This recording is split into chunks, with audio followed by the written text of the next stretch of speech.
سارای 20 ساله کل پسندازش رو داد تا یه سالن بیلیارد باز کنه. اولش ساعتی $25 از مشتریا میگرفت، ولی دیگه کسی نیومد. تعرفه رو کرد $15، ولی همچنان خبری نبود. داشت همه چی رو از دست میداد. یه شب که از استرس داغون شده بود، رفت تولد یکی از دوستاش. اونجا با مردی به اسم توماس آشنا شد. کسی که تا 50 سالگی 3 بیزینس رو ساخته و فروخته بود. توماس که وضعیت سارا رو دید بهش گفت تو میخوای پول بیشتری در بیاری مگه نه؟ پس چرا فقط به درآمد ساعتی فکر میکنی؟ در کسب و کار حداقل 27 روش برای سود کردن وجود داره.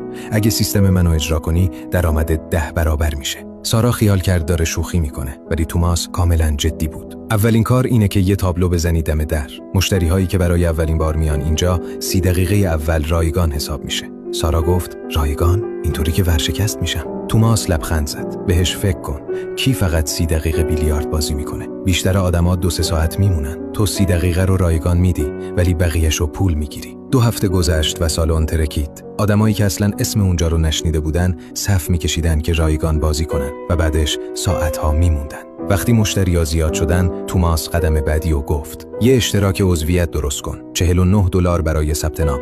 کسایی که اشتراکو میخرن به جای $15 ساعتی $9 پرداخت میکنن و هر دفعه هم یه نوشیدنی رایگان میگیرن. سارا مردد بود. یه نوشیدنی رایگان؟ مطمئنی ضرر نمیکنم؟ توماس گفت بهم اعتماد کن. مردم تنهایی بیلیارد بازی نمیکنن. دوستاشونو میارن. یه نوشیدنی مجانی برای یه جمع 3-4 نفر کافی نیست. قطعاً بیشتر میخرن. سود پنهانت همینه. توماس ادامه داد. حالا یه تورنمنت ماهانه راه بنداز، فقط برای اعضا. نفر اول 500، دوم 250 و سوم $100 برنده میشه. هر کسی هم که شرکت کنه یه جایزه کوچیک به عنوان یادگاری میگیره. مثلا یه ماکت از میز بیلیارد. سارا گیج شد. هزینه این کار خیلی زیاد میشه. اصلا فایدهش چیه؟ توماس سرشو تکون داد.